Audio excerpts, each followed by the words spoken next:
What's up, everybody, and welcome to Growing Up Gaming, your weekly podcast where we meet a new person of the internet to discuss their childhood with gaming and how it inspired their lives today. My name is Mitch Power. Again, thank you guys for returning each and every week. Hopefully you have subscribed on iTunes or Google Play or Stitcher or one of the other channels that are out there to get your podcasts. I'm definitely glad you're returning. Hopefully you like the show, share it with a friend, leave me a review. All of that is very much appreciated. This week we have one of my guests. His name is Daniel Frady. I met this man on the Comedy Button Podcast Facebook group. So he is on this week to discuss the stories of what kind of helped him get through some tough times with his dad, and you will hear all those stories later, in this episode. If you do want to be a guest on the show, please send me a tweet at GUG Podcast, or you could also send me a tweet at MitchPower1116. Without further ado, let's get started with Daniel Frady. Do you remember what was your, who got you started into gaming, or what exactly got you going with it? Well, pretty much my mother, she's been into gaming since as far back as I can remember. She used to basically go into the arcades. Her big thing was playing Pac-Man, Donkey Kong. She was a huge on pinball machines. She still is to this day. If she could find a pinball machine and get out of the house, and she'll go knock some balls around. That's awesome. Don't take that out of context. No, I won't take that out of context, no. No, that'd be awesome. But yeah, anyway, so pretty much, a lot of my first experience with gaming kind of happened twofold, and it's probably going to have some stories that intersect here. Hopefully it'll be something that you can kind of get people to bite along with. So, oh, no, yeah, absolutely. Yeah. All right. So pretty much, basically, me and my family used to live up in Mount Vernon, New York. Right now, I live in North Carolina near the military base here. When I was younger, about 3 years old, my dad got into a motorcycle accident, which left him paralyzed from the waist down. So, through a long story of events, which I'm not going to go into, long story short, we ended up down here. And due to the events in his life having to reshape what he used to do to what he could do now to make a living, he started getting into technology. So, pretty much that would involve building computers. By 5 years old, I was probably learning how to install DOS programs. That's awesome. Yeah, man. So there's two major jump-off points for where I started getting into gaming, I'd say. The first was a lot of swap meet shit that my mom would get on. Right. So I remember the first console that we brought home was actually from my dad's employer. Apparently this was super outdated. I don't know if you ever remember the Intellivision. Yes. Oh man, thank God. Nobody else knows what I'm talking about with that thing. Well, you had the giant remote control gamepad with the disc on there. Yeah, it basically looked like an old TV remote. It looked ridiculous. Yeah, you had to slide in the cards just to know what buttons you were pushing. Right. Yeah, so a lot of my early experiences with gaming was just trying to figure out how to get that shit working. Basically, to actually play it. And then pretty much after that, a lot of my console stuff came in when my mom started hitting up flea markets and swap meets. It was probably about closer to 89 or 90. NES was kind of going out, so you could find them on the cheap. You could get 50 games for pennies on the dollar, right. Pretty much. So I ended up with the usual classics, Super Mario, Duck Hunt, all that kind of crap. And for some reason we had 2 copies of Low G-Man for some reason. You always remember those garage sale flea market deals where they had 30 games, but then they had 2 copies of Mario Duck Hunt for why? Nobody remembers why. There's just random 2 copies of a game.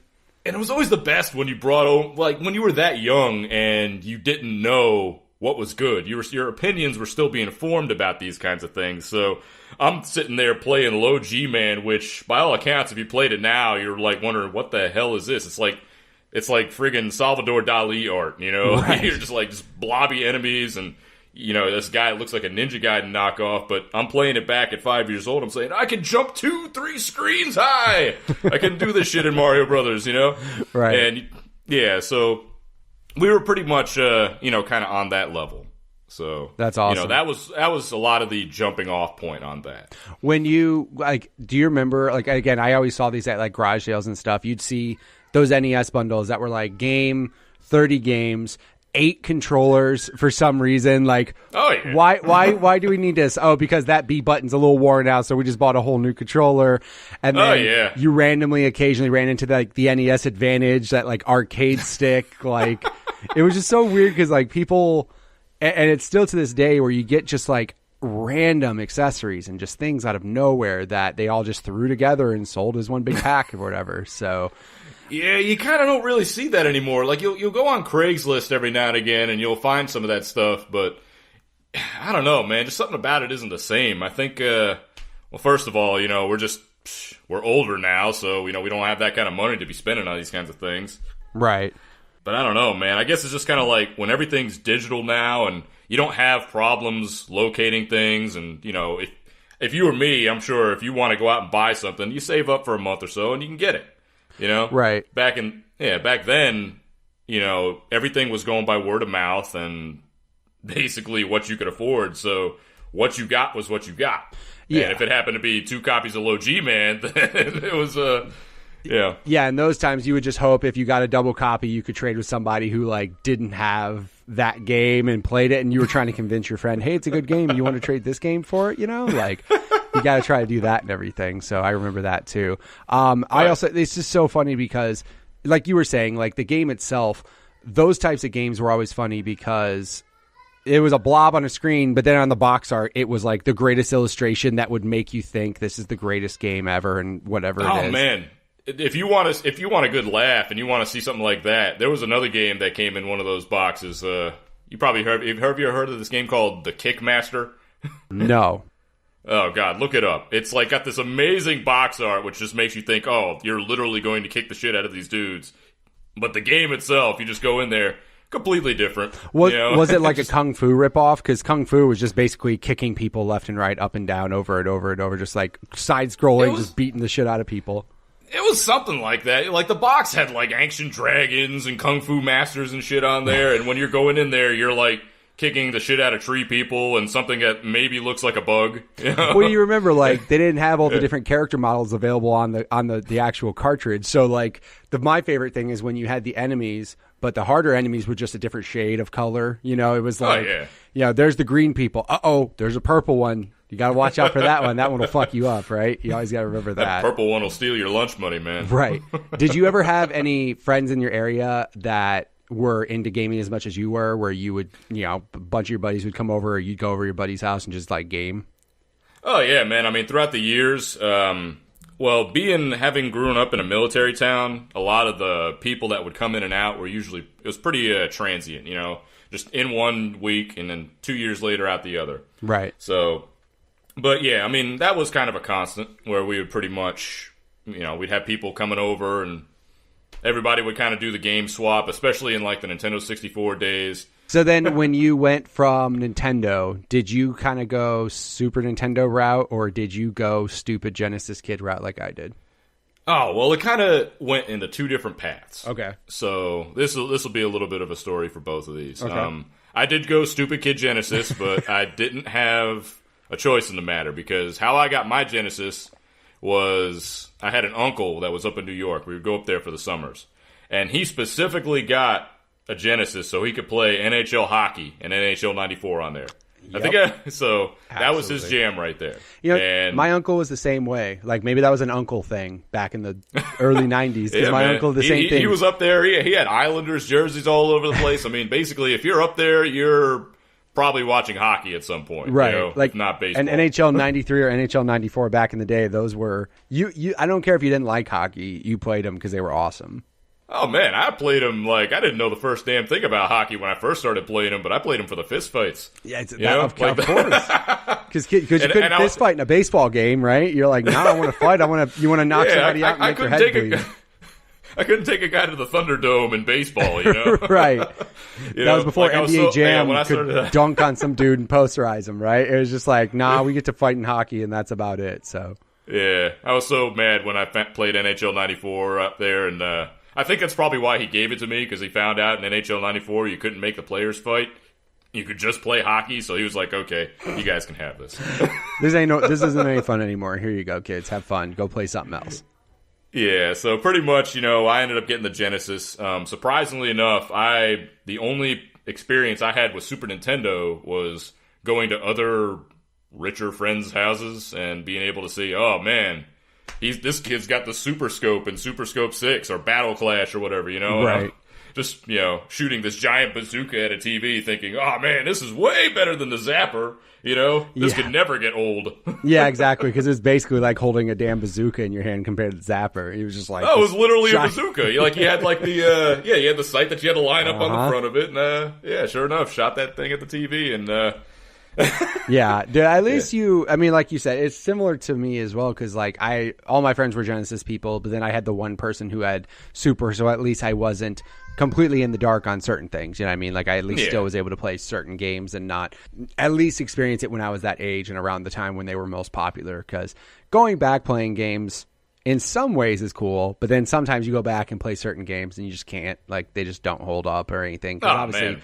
Yeah, at the time, they were next level. They were so good. They were amazing. And that was back when, we were kids when graphics mattered more than anything else. So, yep. Oh, shoot. Like, I challenge anybody to go back to Nintendo 64 and actually find one of those games fun compared to what you have now.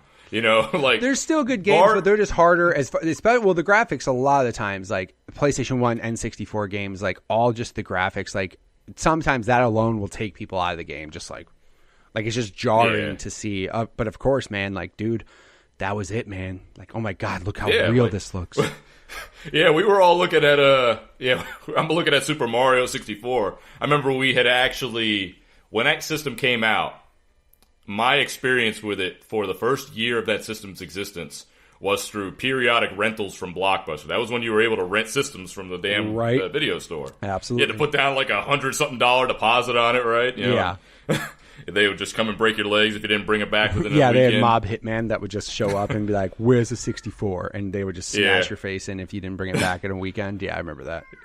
Yeah, the funny thing about the 64 days, I'm going to loop back around to the other strand that I was talking about, but I just wanted to bring this as an aside. I remember for the 64 days, for the first year of that system's existence, I only played it through rentals. And I remember the Christmas that it came out, I was begging, I was pleading, I was like, oh man, let me be the N64 kid. I want to be the kid that opens that up and just loses his shit. Right. And the funny thing was, so this is what happens on that Christmas. My mom's like, okay, yeah, we'll see what happens. We'll see what happens. So I get this big box, and I'm just losing my shit already. Like, I see it on Christmas Eve. Oh, this is great. This is awesome, Right. And I'm like staying up. I'm falling asleep next to the tree and shit. And then Christmas morning comes, and she says, oh, yeah, why don't you go ahead and open that one up last? Of course. You guys have the big one for last. Yeah, so, okay, open it up last. I'm like, okay, I got this. I see where you're going with this woman. Santa Claus. I got you. So quote fingers, Santa Claus. Yeah. Got it. Well, I forget we're on an audio podcast. No, you're fine. Quote fingers, yeah. So pretty much I go in, and I start opening up the package. And right off the bat, it's a cardboard box. It doesn't have anything on it. So I'm just like, okay, maybe the 64 is inside there. So I open it up, and it turns out it's Super Mario 64, the game, and the strategy guide, but not the system. She was like, yeah, we didn't have enough money for the N64 this year, but you have the game whenever you can get the system, and you could read up on it for a year. Like, you'll be so good when this happens. You'll be so good when you get the system. Like, I'm not gonna lie. I lost my shit that day, but for an entirely different reason and an entirely different way. Yeah, I can imagine that kind of bumming you out. Like, yeah, damn. You expect the system and you get the strategy guide. So yeah, by the time that game came out, I was pretty much on point with knowing where everything was. Yeah, I was gonna say, I can imagine you like speed running the game before speed running was a thing. You're just like, you've probably been sitting there at night, just like. Just sitting there opening pages at night looking at it, looking at how good pictures of the game look, and you're like, I can't wait to play this. Well, the cool thing was, like, it was almost kind of like I don't know, man. It was just a weird experience because I didn't get the system for another year after that. Wow. It didn't come until next Christmas. So in the time between those 2 points, we rented the N64 a couple of handfuls of times. I would imagine So they would be that would just be mean to have you held onto a game for a year and not at least attempt to go rent the console so you can get some sort of use out of it. Like that'd just be real messed up. Like that's an option, and they're just like, nah, we'll wait. Yeah, so pretty much. Yeah, so I was, the good news is, of course, that was a time when games were on cartridges. It was the last big cartridge-based system. So I was popping in Mario 64. I was able to play it for a period of time, for like a weekend at a time, and then wait another 3 or 4 months, or however long it came. Right. And by the time I actually got my system, I was probably about like a quarter of the way through the game. Right, just like ready to be, ready just to keep going and everything. So yeah, at least that was, at least that, you're, there are some more cartridge stuff now. Well, it's funny because like now Nintendo went back to cartridges with the Switch and stuff. But what's messed up is that the cartridge doesn't hold your game file. You know what I mean? Like the Switch and everything, it doesn't even hold the game file. It's like you still need onboard system memory or whatever. Like at least back then, the game held the data and stuff. So. Yeah, like I got a Switch and it just feels ass backwards to have it like that, And I'm just like, geez, why can't you just let me save to the cartridge, Well, the worst thing is right now you can't even move the data from one to another. Right now it's locked to the system, so I'm like, I'll wait. Like, I know eventually I'll end up getting a second Switch because ever since I got mine, my son hasn't stopped playing Zelda. So I got it thinking, cool, I'm going to play Zelda. And my son in about 2 weeks has put probably about 40 or 50 hours into Zelda. And I'm like, well, I guess I'm not playing it, Like, I guess I'll just hold off. So I told my wife, like, we're probably going to end up getting a second Switch one day. And, of course, she laughed at me and told me I was funny and how that probably won't happen.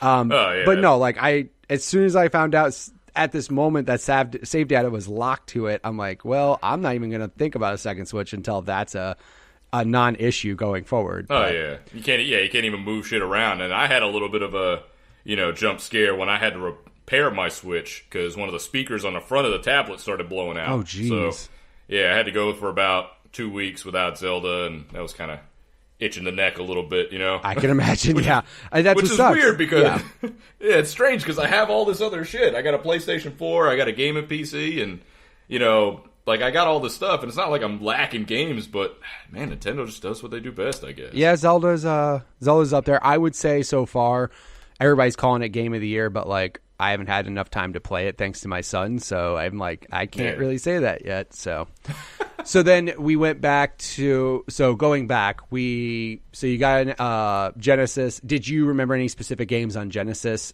besides NHL that like bring back any sort of like memories? Oh, geez. Well, obviously everybody was playing Sonic the Hedgehog. Like, you didn't have a Genesis and if you didn't play those games, you were either a sports nut or there was something slightly wrong with you, Yeah, I was going to say, I think they gave, like, every Genesis you bought for the longest time came with a Sonic game, whether it was 1 or 2 or 3, like, they always came packed in. So it was really strange if you got a Genesis that A, didn't even have it, or B, you were like, no, I just don't play Sonic. Like, that's just I wasn't like that. I didn't know what it meant to be a hipster back then, so I was on board with what everybody else was doing. Of course. Yeah, so. Because, like, back then it was like, I played Sonic before it was popular. Yeah, whatever, dude. Who cares? Like, now if you play Sonic, you're a hipster, because nobody plays Sonic anymore. Come on. It's so sad. It's like, I played Sonic 06 and finished it. What do you think about me? Yeah. I think you're crazy and you need something better to do with your time. Yeah, I was going to say, it's like, people, man, Sonic, it's so bad because, like, well, the thing is like, you look back now, like, I think Sonic back then for me was the shit. Like, back when Sonic Knuckles you could snap 3 on top of it or 2 on top of it and play Knuckles in 3. That was like DLC back in the day. That was like the greatest thing in the world. And then when you had with Game Genie, with Sonic 3 on there, you had a goddamn leaning tower of Sega cartridges like in your Genesis. But that was so good, but now if I go back and play them, I'm like, they're okay. They're not like the greatest games. They're okay. It was what we had, man. And like, did you skip out on the Sega CD32X portions of that system? Unfortunately not, no. So you actually had a 32X? Yeah, I bid on it. Thanks, Sega. You ruined me. Yeah. They ruined me. Hey, man, well, see, here's the thing. I never had one of those because, again, it was enough just to have a Genesis in my house.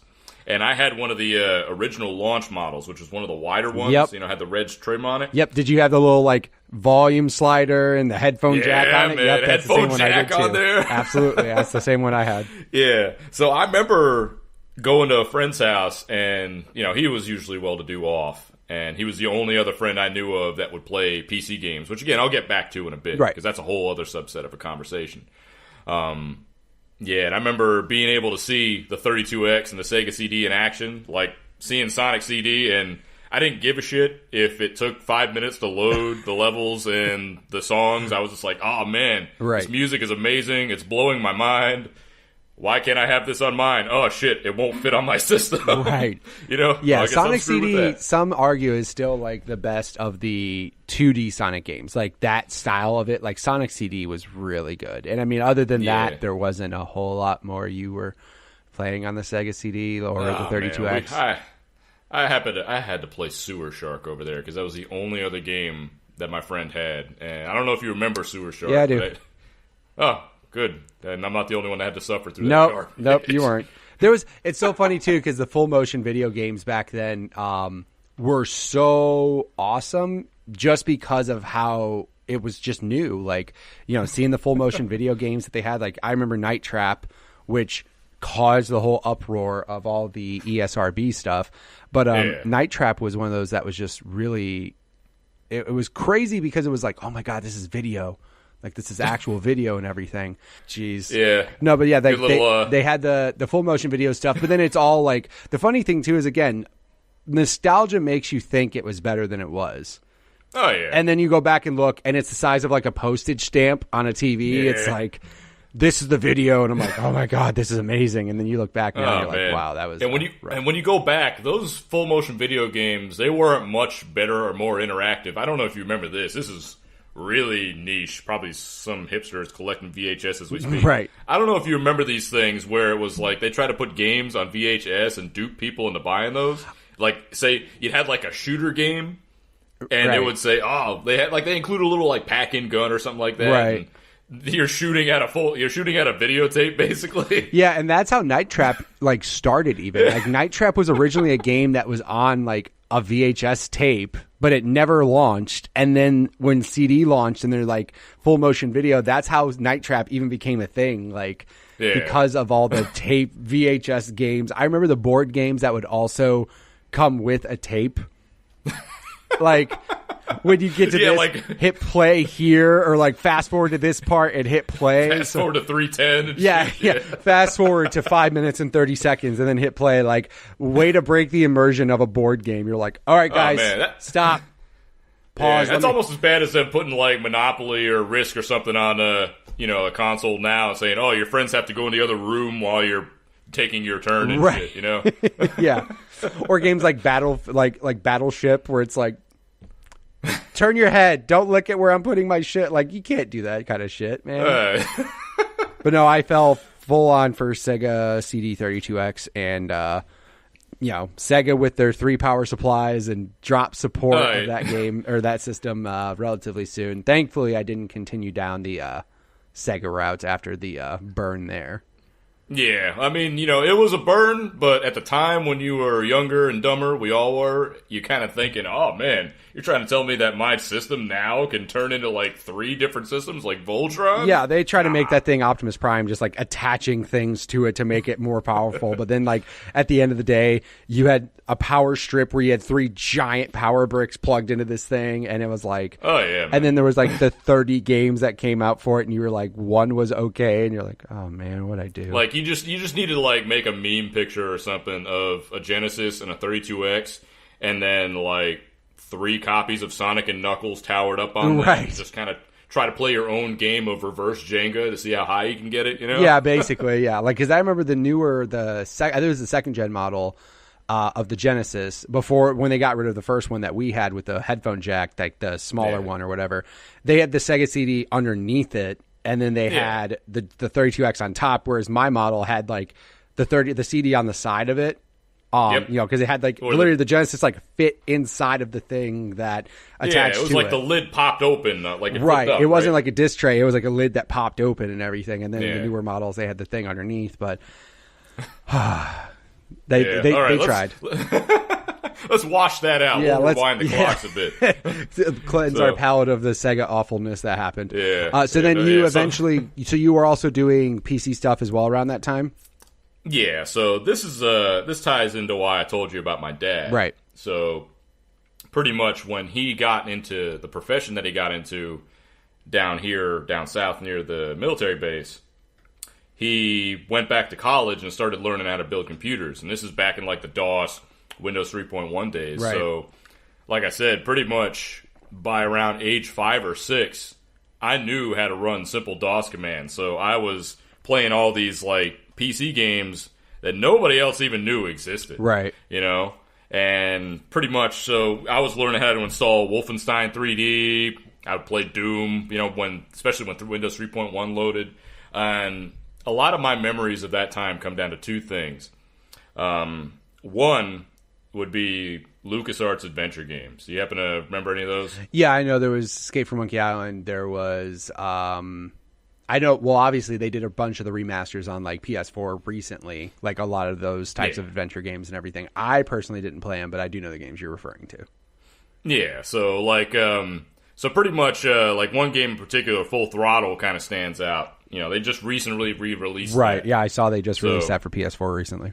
Yeah, it's worth a playthrough. It's some things are a little creakier than others, but that was one of those games that me and my dad were able to bond over. Because when he got into his motorcycle accident, before he got paralyzed, he was pretty much set on like, oh, this is my son. I'm going to make him a man's man. He's going to go camping. He's going to go fight grizzly bears and shit. He's going to know how to like make tents out of, you know, bearskin pieces rugs of old apartment, bearskin rugs and shit. He's going to go skin a bear and make a tent. He's going to learn how to fucking make a hoverboard by the time he's 7 Right. and know how to disassemble an engine in 30 seconds. Like, that's the kind of man he wanted me to be. Correct. I can imagine. But being paralyzed kind of put a kibosh on that. I can imagine when we came down here, he started learning how to build computers. And aside from being able to play some kick-ass games with a lot of blood and cursing that weren't available on the consoles, right. You know, that was kind of one of those ways we were able to bond. So I remember being able to play Full Throttle with him, and like you could kind of just see the smile on his face light up because he's just watching this, you know, game that's written in the style of like those old cheesy biker flick movies, right? You know, and you know, me and him are just going through, looking at the walkthrough, solving the puzzles together and things like that. So some of those are like a lot of my vivid memories. The other one would be how we didn't have a computer desk until probably about 1998 in my house. Okay. When we finally got a computer. So basically, when we were working on the computer and when we would use it, it would actually sit on the kitchen table. Oh, okay. Which is a weird place for it. So we had it on the kitchen table. You had to work with what you got. Yeah, so pretty much, you know, we would eat our dinners around it and everything like that. And this was, you know, back in the day when people in the neighborhood were usually more likely to come over to your house. We would have get-togethers and things like that. People coming in. So imagine, if you will, a get-together of neighbors and friends and possibly family from out of town for like 4th of July. And everybody's sitting around a table eating, you know, grilling burgers and eating food. And I'm sitting there playing Duke Nukem with the speakers about as loud as it can go. And so while, you know, Uncle Bob's eating a sandwich, I'm just like shooting the shit out of people. Ah, suck it down. Shake it, baby. And he's just, you know, they'll just sit there and like, what the hell is this kid doing here? You know, because, and that was before he had the full game. So I was just playing the shareware version, which is like the best part of the game anyway. Right. You know, you're just going through and hitting strip clubs and jibbing mutants and shit. And, that's, you know, so funny. Like, I start making trap beats out of Duke Nukem cursing. He's like, suck it down, you know? Did anybody ever, like, stop mid, like, sandwich and they're just like, what are you doing over there? Like, what am I hearing? Why are we hearing this? Or did your parents ever, like, yell at you? Because, like, grandma's sitting there trying to eat a burger and you're over there telling dudes, telling strippers to spend over. Yeah. At some point, I think that was the primary factor in us getting a computer desk, though it wouldn't happen for some time later. I can imagine, probably dad thought it was good, but I bet mom was just like, "Oh my god, what is going on? Why?" My dad thought it was hilarious. Oh, I bet. That's what I'm saying. Like, your dad was probably like, "That's awesome," and your mom's probably just like, "What the hell is going on?" He's just sitting there in his wheelchair. He's like, I hate half of the people here. Make them curse more, please. Get them out of the house. Maybe it'll make them uncomfortable, and they'll just leave sooner. I'm tired of going out and making these burgers. Damn it. Right. Oh my god, that is really funny. Now, that's funny because that's kind of a driving factor when. Not like that. Like, I mean, depending obviously the situation, that's awesome. Like, that's hilarious. Now you look back on it, and I'm sure everybody looks back on it and says that's really funny, but that's kind of the factor when, example, people fight over a TV, and then eventually it's like when I was little, I always wanted to play my Nintendo. There was one TV in the house, and my dad's just like, I would just nag him to death. Dad, I want to play. I want to play. I want to play. I want to play. And he eventually got to the point where he's just like, this is ridiculous. And then he just found like a garage sale, found some like 19-inch TV with like 9 buttons on it that didn't, like, half of them didn't work because they were all pushed in. He's like, can I get to channel 3? Good. Bought it, threw it in my room. He's like, get the hell in your room. I don't want to see this in my living room again. I want to watch my John Wayne movies. I'm like, all right, Dad. Oh, dude. The very first TV that we were able to even play on was like one of those little pissant, like, 13, 15-inch black and white televisions with the UHF port connectors. Right. So imagine having to go out and hunt down a UHF adapter. You had to go to Radio Shack. Mario. Yeah, playing Mario and shit in black and white. Right. And then color happens, and you're like... Like, the only reason I knew that game was in color for, like, a good couple of years was the fact that we would go to Sears every now and again, and we would see, like, the kiosks up, and I would like stand up in Sears for like half an hour. My mom would be like, I've been done shopping like 15 minutes ago. Quit being you and let's get out of here. Right. That's the other thing too. Everybody, when they were a kid, it's like, we're going to shop. Okay, cool. I'm going to electronics. Find me when you're done. Have a good day. I'm going to go over here and just spend the whole time shopping there. Like, that's every kid that went there. Every kid. If you went to a Walmart or Kmart or Venture, which we had in Illinois, which... Dude, all those like random department stores that are definitely no longer around anymore. Dude, it was always the electronics. It was always fun when you ran into a system or anything gaming related out in the wild, because you remember, like I do, that was still considered pretty niche or kid stuff kind of back in the day. Oh yeah, like it wasn't like accepted by adults to like do that. That was more of a kid's thing. Yeah, so like now you can go into Best Buy and they have a shitload of games that just don't sell, and everybody's like, it's gaming, it's a thing. Everybody loves it. But back in the day, when you were a kid, just the fact when you saw like a gaming magazine or a system out in the wild, like that blew your freaking mind. Yep. Like, I remember there was just this obscure Mexican restaurant, right? Okay. And I remember going in there, right? Right. And this was a thing that they apparently tried to do for a while. They tried to put Nintendo consoles into kind of like a pay-to-play arcade format. I remember those.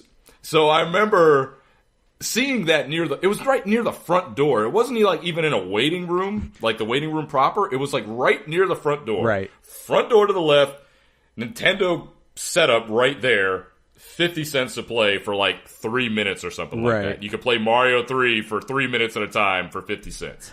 It's so fun. I wonder how they ever rig those things up. Like, I wonder if it was like a 3-minute timer to just a button, like an actuator that was ready to just push the reset button slowly going. Hit the button, it's like, thump.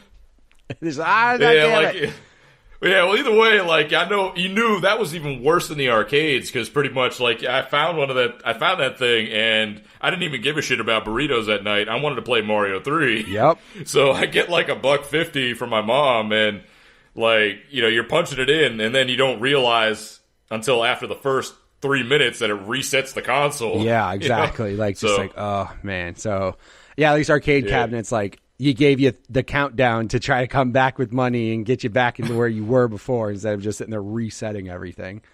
Oh, man, they didn't even give you the chance on those, man. They just said, you can't pay. Yeah, it's like, see ya. Hope to like level 1-1 again. You get to play it all over again when you come back. Yeah. So then, obviously, you went 64 because you ended up getting Mario early, and then you eventually got a 64. So from that route, did you kind of go... Did you stick with Nintendo going to GameCube, or did you kind of hop on the PlayStation route, or what did you end up doing afterwards? I had a weird little progression because from the 64, basically, I remember having the 64 for years, like up until the end of its life cycle. Right. And again, I've always, for the most part, up until recently anyways, I've been the kid that always gets shit like way late, years beyond when everybody else first got them. So I remember me and my friend, we'll call him P, we both had Nintendo 64s, and P ends up, that just sounds weird coming out of my mouth. Anyways, the guy had a 64. You know, we both grew up playing GoldenEye and stuff like that. Right. And then he goes to Ireland and realizes that Sony PlayStation is a thing. Right. Because at that time, it just blew up in Europe. Like, it was just all over the magazines. He brought back a gaming magazine. I think it had, like, titties on the third page. And I was already like, dude, I'm sold. Because it's Ireland. Okay? Of course. Yeah, so pretty much, he ended up getting the PlayStation. I ended up jumping ship on that in 2000. And, you know, I kind of didn't look back. You know, it was kind of matching what I was doing growing up. And, you know, it was good stuff. Fast forward from that, I kind of skipped on the PS2 until later in life. I got an Xbox for the launch of the system. I had to go against the grain for everybody. That was after like months of summer jobs. I had enough money to buy an Xbox. Right. My friend wants to go out and buy like Tony Hawk 3, and that came out on the same day as the Xbox, I think. So we're sitting up in Circuit City. Yeah, that's how old we are. Yep, Circuit City's a thing. Yeah. They're closed, by the way, you know, just in case you don't know. Yeah, exactly. They are no longer around. Best Buy drove them away. Yeah, so I remember being out there for the midnight launch of that. Well, no, it wasn't even midnight launch. It was the day after Thanksgiving. It was Black Friday. Oh, jeez. So basically, might as well consider it midnight Yeah, launch. basically. We were out there. Yeah, we were out there at like 2 a.m. Like, I mean, I was young back then, so I'm full of piss and vinegar. I'm like, oh, this is awesome. I got a day off. We skipped school for this, you know? So pretty much, you know, he comes home with Tony Hawk 3, and I come home with an Xbox, a second controller, and Halo, and that changed the game. Yeah, right that was a game changer. Absolutely. So, yeah Halo. Well, yeah, Halo... Single player is cool. Multiplayer was where you just lost. Everybody just lost their mind. That was it. Exactly. There were several days of, you know, skipping class to, oddly enough, it's in the house that I live in right now where I had neighbors. And I remember coming over to this house because I convinced, after I had showed them my Xbox, he ends up getting one for Halo. Right. And we've got two separate rooms, and this long Ethernet cable set up, and we're just talking shit to each other playing Halo. Right. You know? But the real game changer, I think, came when they started introducing Xbox Live. Like, nobody really remembers it. Like, now it's kind of like just a thing that's expected. Sure. Well, the internet is so prevalent now, like, especially like when Xbox Live came around, because you had to have a broadband connection. You couldn't rely on good old dial-up. You had to actually have good internet. Yeah, and like I said, I kind of came up in the PC gaming days, so I was used to playing Rainbow Six Rogue Spear, and you'd be on a 28.8 or 56K connection, and you're just juddering across the screen, just mashing on the mouse and hoping that you shot first in internet time. Yeah, you know? Because it wasn't even real time. It was like internet time. It's like, hopefully my lag and my ping isn't terrible, and hopefully this works. And yeah, I mean, it's crazy to think that gaming